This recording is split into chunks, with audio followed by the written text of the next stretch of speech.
I've been waiting for this moment for months, and it's finally here. Let's do it!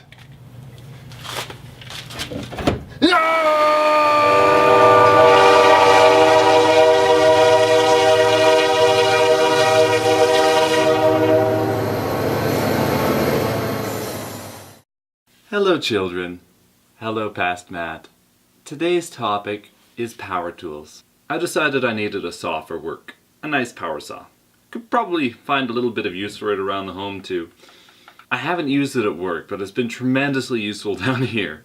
Now past Matt, you screwed up, but it's okay. I don't blame you. You didn't know any better and you thought you were doing the right thing. And I seem to be telling you that a lot.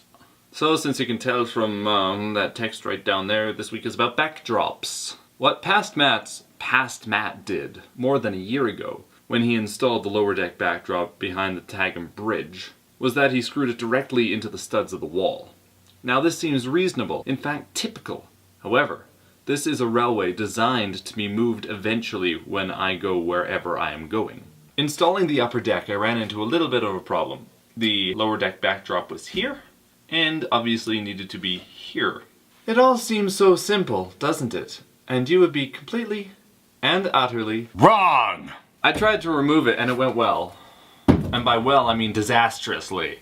So I'll give you a little clip here of what I've been doing. As you can see in this video, it's normal hardboard with a pair of 1x2 runners on the top and the bottom. Now these are glued on. If you take a look at this section that I cut off, it's quite solid.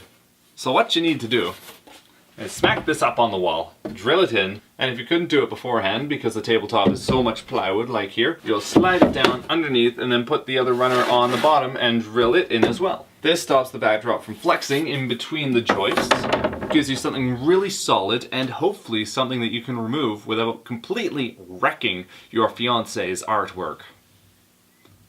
It's not here yet. Maybe if I do a future Matt, you'll see it. Anyway, I'm going to take you on a little tour of what I've done this week, since you obviously want to see.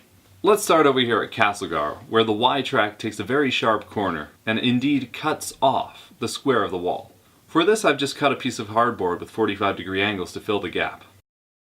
When we get to Nelson, there's this nice big cove, and I think I'm going to fill that with a bit more industry, since it actually isn't too hard to reach in here and decouple, especially if you're in the yard operator's pocket. Swinging around Nelson, we encounter another cove at the east end of the yard. And beyond that, it's a nice straight run. Up on the upper deck, I've got a pair of windows.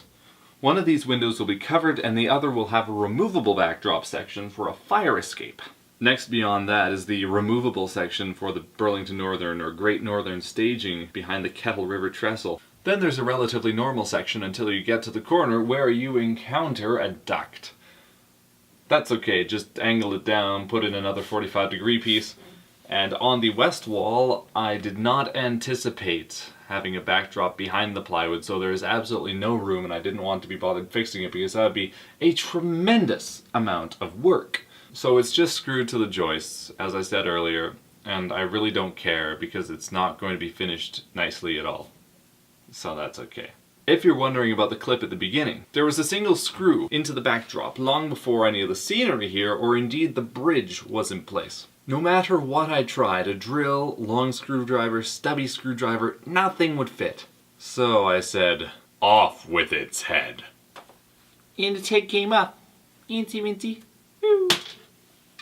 Okay, that's the vlog for tonight. My bedtime should have been 3 hours ago.